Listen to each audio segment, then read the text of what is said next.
Hi everyone and welcome back to my channel. So in today's class we are going to do a question to find out whether a number is a strong number or not. Now in the previous classes हमने बहुत से ऐसे questions कर रखे हैं जहाँ पर हम चेक करें कि क्या कोई नंबर एक पैलिंड्रोमिक नंबर है, क्या कोई नंबर एक आर्मस्ट्रॉन्ग नंबर है या फिर नहीं है, हमको नंबर का रिवर्स फाइंड आउट करना है, फैक्टोरियल फाइंड आउट करना है। तो ये सारी की सारी चीजें हम ऑलरेडी अपनी क्लासेस के अंदर डिस्कस कर चुके हैं। आज हम ये फाइंड आउट करने वाले हैं कि अगर यूजर ने एक नंबर को इनपुट करा है तो क्या वो नंबर एक स्ट्रॉन्ग नंबर है या नहीं। Now before moving on to the question हमको ये पता होना चाहिए कि स्ट्रॉन्ग नंबर आखिर में होता क्या है। लेट्स से कि मेरे को यहाँ पर एक नंबर गिवन है 145। ठीक है, यहाँ पर मुझे एक नंबर गिवन है 145। नाउ इस पर्टिकुलर नंबर के अंदर जितनी भी डिजिट्स है, if I have to do the factorial of all the three digits and then do a sum of all the three factorials that I have obtained, और जो number वहां से मुझे ऑब्टेन हो रहा है अगर वो resultant number and the number that the user has entered is same, it means कि वो नंबर एक स्ट्रॉन्ग नंबर है। अगर मैं इसी को 145 को अगर हम करके देखेंगे तो सबसे पहले हम यहाँ पर 1 फैक्टोरियल कैलकुलेट करेंगे, प्लस करेंगे 4 फैक्टोरियल कैलकुलेट करेंगे, प्लस 5 फैक्टोरियल कैलकुलेट करेंगे। इन तीनों को अपन यहाँ पर फैक्टोरियल का सम लेंगे। 1 फैक्टोरियल करेंगे इट वुड बी 1, 4 फैक्टोरियल करेंगे इट वुड बी 24, 5 फैक्टोरियल करेंगे इट वुड बी 120। तो यहाँ पर जो हमको आंसर ऑब्टेन हो रहा है दैट इज 145। जो हमारा आंसर हमको ऑब्टेन हो रहा है और जो यूजर ने नंबर एंटर करा है, अगर वो दोनों के दोनों नंबर सेम रहते हैं, मैच कर जाते हैं, it means the number is a strong number. ये तो समझ लिया कि स्ट्रॉन्ग नंबर आखिर में होता क्या है। Now what is the logic behind this strong number, हम कैसे फाइंड आउट करेंगे कि क्या कोई नंबर स्ट्रॉन्ग नंबर है या नहीं है। अब यहाँ पर ये जो मैंने एक सिंगल स्टेटमेंट लिखा है, यहाँ से आई कैन ड्रॉ 3 ऑब्जर्वेशंस। सबसे पहला ऑब्जर्वेशन क्या है कि मुझे इस नंबर के अंदर जितनी भी डिजिट्स है मुझे उनको 1 बाय 1 यहाँ पर लेना पड़ेगा। It means I have to do n modulus 10। मुझे ये चीज यहाँ पर करनी पड़ेगी ताकि मैं एंड से हर एक डिजिट को लेना स्टार्ट करूं, उसका फैक्टोरियल कैलकुलेट करूं, एंड जो ऑलरेडी एग्जिस्टिंग फैक्टोरियल कैलकुलेट हो चुके हैं, जो सम कैलकुलेट हो चुका है, उसके अंदर मैं उसको ऐड कर दूं। ठीक है, ये तो हो गया मेरा फर्स्ट स्टेप। अभी हम सारे स्टेप्स को डिटेल के अंदर समझेंगे, डोंट वरी, अभी मैं आपको सिर्फ एक ओवरव्यू दे रही। सेकेंड स्टेप हमारे पास आ जाता है कि हमको क्या करना है, हमको फैक्टोरियल कैलकुलेट करना है। फैक्टोरियल हमको कैलकुलेट करना है। थर्ड स्टेप क्या आ जाता है, मुझे फैक्टोरियल कैलकुलेट तो करना ही है लेकिन उसको मुझे ऐड भी करना है। इट मीन्स कि मुझे एक ऐसा वेरिएबल बनाना पड़ेगा जिसके अंदर I am storing the sum of all the factorials.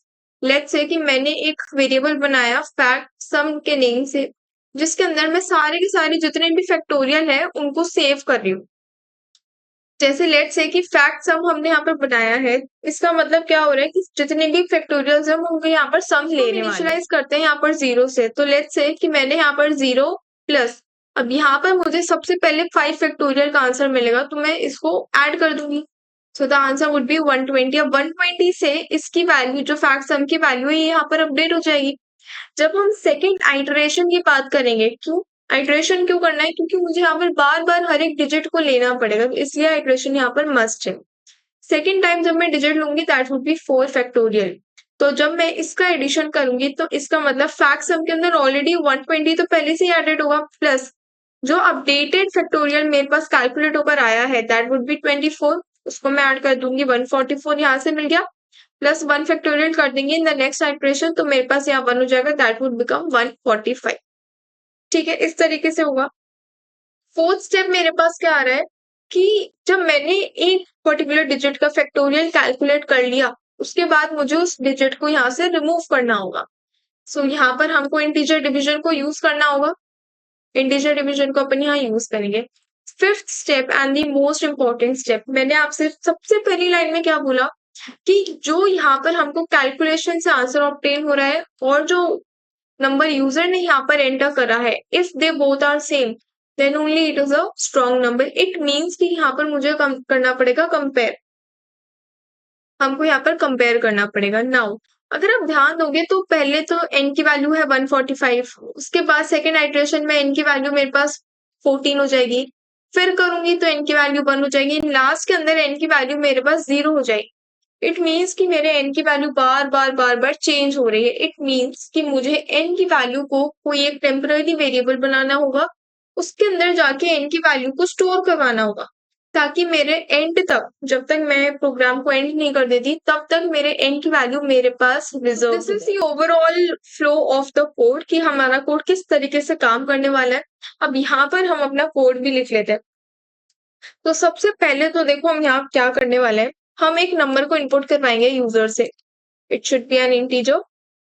इसको टाइप कास्ट कर देंगे, एंटर द नंबर। ठीक है, इतना काम कर लिया। सेकेंड लाइन में मैं क्या कर सकती हूँ, मैं यहाँ पे दो फंक्शंस बना सकती हूँ। फर्स्ट फंक्शन तो मैं बना सकती हूँ स्ट्रॉन्ग नंबर के नेम से। यहाँ पर एक फंक्शन बना लेते हैं अपन, स्ट्रॉन्ग नंबर, जिसके अंदर हम एक नंबर को यहाँ पर पास करने वाले हैं। लेट्स से कि वो उसको मैंने नाम दे दिया। यहाँ पर हमने एक फंक्शन बना लिया जिसके अंदर एन हमने यहाँ पर एक पैरामीटर पास कर दिया। नाउ मैंने एक चीज आपको बोली कि मुझे लास्ट के अंदर कंपैरिजन करना है, तो इसका मतलब मुझे एक टेम्परेरी वेरिएबल बनाना पड़ेगा जो कि मेरा होगा now will be equal to N. इसका मतलब क्या है कि एन की जो भी वैल्यू, देखो यहाँ पर जो मैंने नम लिख रखा है और जो नम मैंने यहाँ पर यूज करा है, ये इन दोनों का जो स्कोप है वो यहाँ पर डिफरेंट है। इस पर्टिकुलर नम का जो स्कोप है ये यहाँ पर ग्लोबल स्कोप है and this is having a local scope. क्यों? क्योंकि ये हमने एक फंक्शन के अंदर बनाया है। यहाँ पर अपन ने लिख दिया नम इक्वल्स टू एन। उसके बाद यहाँ पर एक लूप लगाएंगे व्हाइल नम की वैल्यू जब तक 0 से बड़ी रहेगी, जब तक नम की वैल्यू 0 से बड़ी रहेगी तब तक मुझे इस लूप को रन करवाना है। इसमें फर्स्ट स्टेप क्या आता है, I have to find out the modulus of the number। तो इसको नम मॉड्यूलो 10। अब यहाँ से मुझे वो डिजिट मिल जाएगी। अब मुझे क्या करना है, जो भी मुझे यहाँ से डिजिट मिलेगी that will be 5 in the case of this. 5 जैसे ही मुझे मिला मुझे उसका फैक्टोरियल यहाँ पर कैलकुलेट करना है। तो फैक्टोरियल अगर मुझे कैलकुलेट करना है तो उसके लिए यहाँ पर हम दो चीजें कर सकते हैं, या तो हम सेपरेट फंक्शन बना सकते हैं और उस फंक्शन को यहाँ से कॉल लगा सकते हैं, या फिर पूरा का पूरा लॉजिक यहाँ पर लिख सकते हैं। More appropriate way would be कि यहाँ पर हम एक फंक्शन को ही लिखते हैं। ठीक है, तो यहाँ पर लेट्स से कि मैं कोई एक फंक्शन बनाऊंगी फैक्टोरियल के नेम से, जिसके अंदर हम डिजिट को एज अ पैरामीटर पास करेंगे। अब यहाँ से जो भी वैल्यू आएगी वो मेरे पास फैक्ट के अंदर आकर स्टोर हो जाएगी। तो यहाँ पर हम ऊपर एक फंक्शन मिलाते हैं फैक्टोरियल। ठीक है, एंड इसके अंदर अपन एन को पास कर देते हैं। ठीक है, उसके बाद यहाँ पर अपन आई इक्वल्स टू 1 लिख देते हैं। अब यहाँ पर हमको बेसिकली फैक्टोरियल का जो लॉजिक रहता है हमको वो लिखना है एंड फैक्ट इक्वल्स टू 1 लिख देंगे अपन एंड एक लूप लगाएंगे while I is less than equal to n। तब तक मेरा ये लूप चलना चाहिए जब तक i की वैल्यू n से कम है या फिर n के इक्वल है। अगर n की वैल्यू 5 है तो मैं i को कहाँ से स्टार्ट कर रही हूँ, मैं i को 1 से स्टार्ट कर रही हूँ।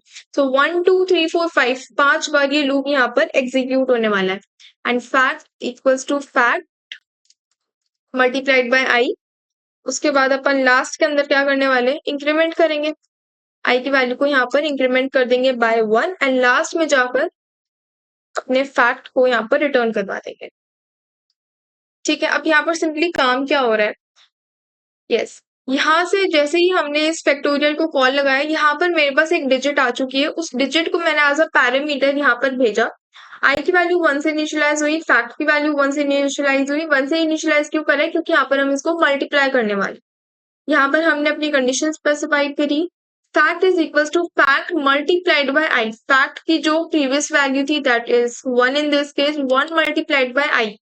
पहले इसकी भी वैल्यू क्या है 1 है, तो 1 multiplied bye 1 would be stored in the fact. ठीक है, आई की वैल्यू अपडेट होकर हो गई 2। जैसे ही आई की वैल्यू 2 हुई हमारी कंडीशन अभी भी ट्रू रहेगी। तो फैक्ट की अपडेटेड वैल्यू क्या है, अभी 1 है, 1 multiplied bye 2 that would be 2। Fact की अपडेटेड वैल्यू मेरे पास हो गई 2। तो ये लूप कब तक रन करता रहेगा, जब तक आई की वैल्यू मेरे पास 5 के इक्वल नहीं हो जाती। जैसे ही आई की वैल्यू 6 हो जाएगी ये यहाँ से फैक्ट की वैल्यू को रिटर्न करवा कर दे देगा। तब तक हमारे पास फैक्ट के अंदर 1 multiplied bye 2 multiplied by 3 multiplied by 4 multiplied by 5 यहाँ पर स्टोर हो जाएगा दैट वुड बी 120 एंड ये 120 को यहाँ पर रिटर्न कर दे देगा। अब यहाँ पर इसने 120 को रिटर्न तो कर दे दिया, लेकिन मुझे क्या करना है, मुझे फैक्टोरियल का एडिशन करवाना है। एडिशन करवाने के लिए हम एक वेरिएबल सम के नेम से जिसके अंदर हम फैक्टोरियल्स का सम यहाँ पर स्टोर करने वाले हैं। ठीक है, तो फैक्ट सम अपन यहाँ लिख देंगे प्लस फैक्ट। फैक्ट मतलब यहाँ से जो भी वैल्यू मेरे पास रिटर्न होकर आएगी यहाँ पर वही वैल्यू को मुझे अपने फैक्ट सम के अंदर ऐड कर देना है। यहाँ पर इसको लिखने के लिए अपन फैक्ट सम को इनिशियलाइज कर देते हैं बाय 0 क्योंकि यहाँ पर सम की बात हो रही है, ठीक है। एंड फैक्ट को अपन इनिशियलाइज कर सकते हैं bye 1 let's say. In fact we don't have to initialise fact क्योंकि फैक्ट की यहाँ पर हमको डायरेक्ट वैल्यू मिलेगी अपने फंक्शन से, क्योंकि यहाँ पर कोई भी इनिशियलाइज करने की जरूरत नहीं है, ठीक है। इतना अपन ने कर दिया। उसके बाद लास्ट में क्या करना है, देखो सबसे पहले मैंने मॉड्यूलस करा नम का, जिससे मुझे मिल गई डिजिट। उस डिजिट का मैंने फैक्टोरियल कैलकुलेट कर लिया। फैक्टोरियल जब मैंने उस डिजिट का कैलकुलेट करा तो उससे जो वैल्यू आई है वो मेरे पास इसके अंदर आकर स्टोर हो गई है, ठीक है। अब उस पर्टिकुलर वैल्यू को मैंने एक स्टेटमेंट लिखा है जिसके अंदर मैंने उस वैल्यू को ऐड कर दिया into my previous sum calculated. Now I have to just do integer division by 10 ताकि मेरी जो लास्ट डिजिट है वो वहां से रिमूव हो जाए। इसका अभी हम ड्राई रन भी समझेंगे, so don't need to worry. And उसके बाद यहाँ पर रिटर्न करवा देंगे अपने फैक्ट सम को, जो कि हमारी अपडेटेड वैल्यू रहेगी। फैक्ट सम को यहाँ पर रिटर्न करवा देंगे, ठीक है। अब यहाँ पर भी तो मुझे करना पड़ेगा इसको प्रिंट। देखो अब यहाँ पर दो चीजें हैं।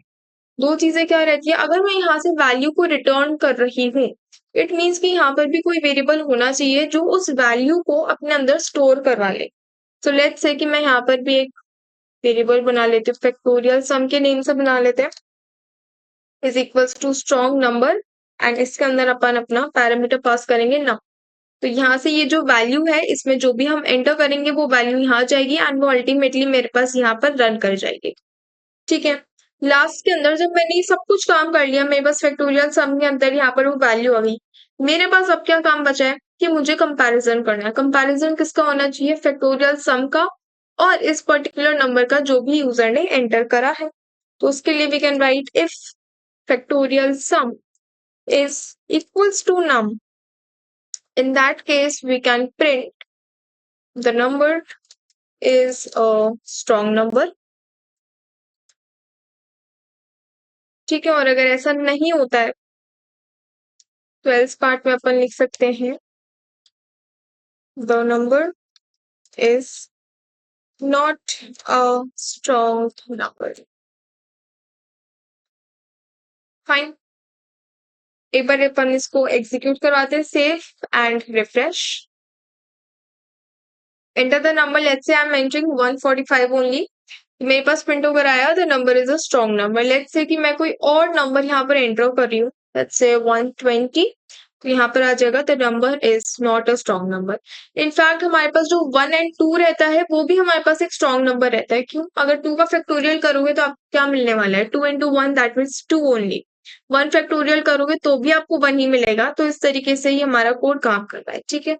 अब बात करते हैं इसके मेन ड्राई रन की, कि ये कोड किस तरीके से एक्चुअली में वर्क कर रहा है। Yes, let's understand the basic working of this code, कि ये कोड काम किस तरीके से करता है। फर्स्ट स्टेटमेंट हमने ये लिखी, यहाँ से हमारा एग्जीक्यूट होना स्टार्ट होगा। लेट्स से यूजर ने जो वैल्यू यहाँ पर एंटर करी दैट इज 145, ठीक है। अब मैं आऊंगी यहाँ पर factorial sum is equals to strong number and जिसके अंदर हम अपना नंबर को यहाँ पर पास कर, हम जाएंगे इस पर्टिकुलर फंक्शन के ऊपर। अब मेरे पास यहाँ पर जो वैल्यू नम में पास हुई वो मेरे पास एन में आ गई, which is not a issue. मैं अगर इसको यहाँ पर नम भी कर दूंगी तो भी यहाँ पर मुझे कोई भी एरर एज सच नहीं मिलेगी, बट हाँ इसको अपन को यहाँ से रिवर्स करना पड़ेगा फिर ऑर्डर, ओके। तो यहाँ पर मेरे पास जो भी वैल्यू एन के अंदर आई वो मेरे पास नम के अंदर जाकर स्टोर हुई है और एन की वैल्यू बेसिकली कॉपी हो गई है नम के अंदर, ठीक है।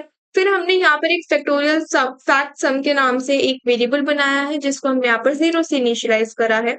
उसी के साथ साथ हमने यहाँ पर लूप को इनिशियलाइज करा है, व्हाइल लूप हमने लिखा है जिसमें हमने कंडीशन लिखी है कि नम की वैल्यू हमारे पास 0 से बड़ी होनी चाहिए। तो फर्स्ट स्टेप के अंदर तो क्या है, हमारी जो नम की वैल्यू है that is 145 which is greater than 0।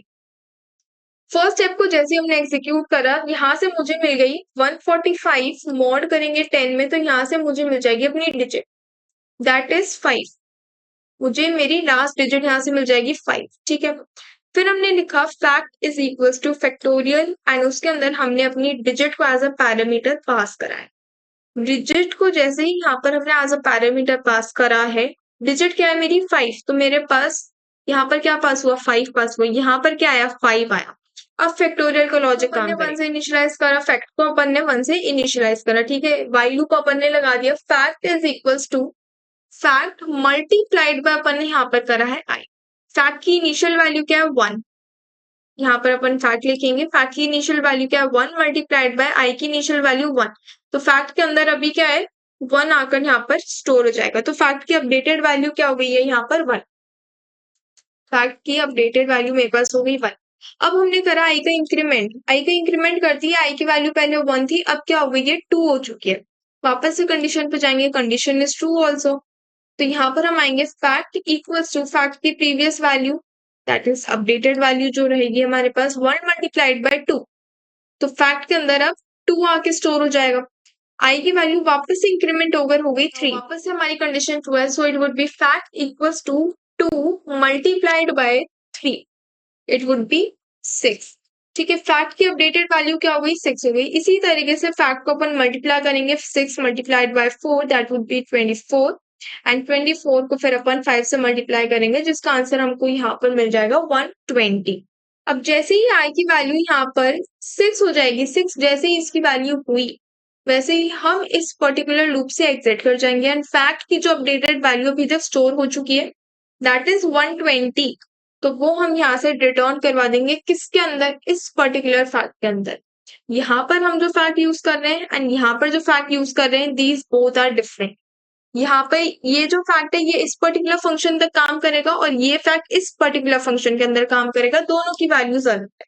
तो यहाँ पर मैंने एक वैल्यू को रिटर्न करा जो कि इसने यहाँ पर कैच कर लिया। ठीक है, अब आ जाओ फैक्ट सम पर। फैक्ट सम की जो इनिशियल वैल्यू हमने इनिशियलाइज करी है दैट इज बाय 0, तो it would B 0 plus fact की अभी अपडेटेड वैल्यू जो मेरे पास आई है दैट इज 120।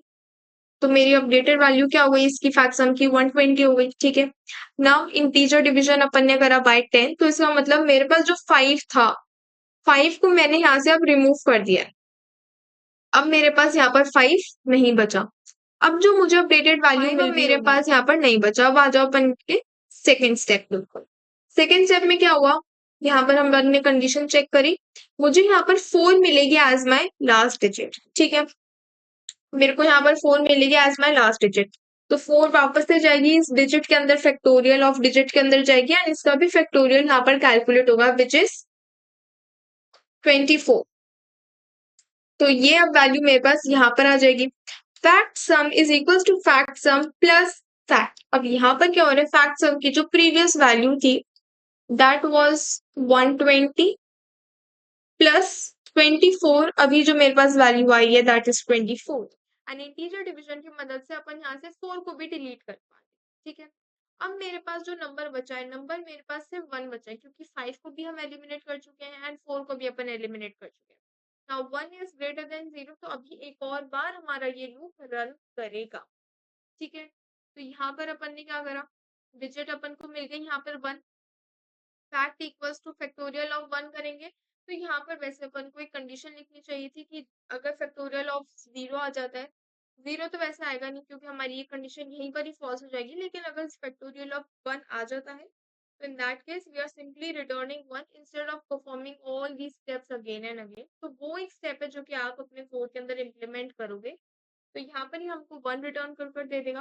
अब फैक्ट सम की मेरे पास जो अपडेटेड वैल्यू अभी तक रही है दैट इज 144, जिसके अंदर मैं 1 को ऐड कर दूंगी, जो यहाँ पर आएगा फैक्ट दैट वुड बी 145। ठीक है, लास्ट के अंदर हम अपने नम के अंदर से इंटीजर डिवीजन करेंगे और इस 1 को भी एलिमिनेट कर देंगे। मेरे n की वैल्यू क्या हो गई, 0 हो चुकी है मेरे नम के वैल्यू। ठीक है, तो यहाँ पर अब ये कंडीशन सेटिस्फाई नहीं होगी, इट वुड बी फॉल्स, तो लास्ट के अंदर हम फैक्ट सम को यहाँ पे रिटर्न करवा देंगे। फैक्ट सम की वैल्यू क्या है 145, तो 145 को हम अपने फैक्टोरियल सम के अंदर भी वैल्यू आ जाएगी, एंड फिर हम यहाँ पर कंपैरिजन करेंगे। अब नम की जो वैल्यू थी वो स्टार्टिंग में ही 145 थी, अब मेरे पास यहाँ पर जो मैंने 145 आया है उसको अपन कंपेयर करेंगे बाय द फैक्टोरियल सम, जो कि हमारे पास 145 आए, इन दोनों को अपन कंपेयर मैच, तो ये हम पर हमको ये प्रिंट करवा कर दे देगा the number is a strong number, and if it is not तो ये हमको दे देगा the number is not a strong number. इस तरीके से ये पर्टिकुलर कोड हमारा काम कर रहा है। जिस तरीके से हमारे पास स्ट्रॉन्ग नंबर होता है वैसे ही हमारे पास और भी तरीके के नंबर्स होते हैं जिनको हम चेक कर सकते हैं, and that we would be discussing in the next lectures. So yeah, that's all for today. Subscribe the channel if you are new to the channel, and don't forget to hit the bell icon. If you are having any doubt in today's lecture or any of the previous lectures, do let me know in the comment section and I'll take up your doubt. Thank you so much and I'll meet you in the next video.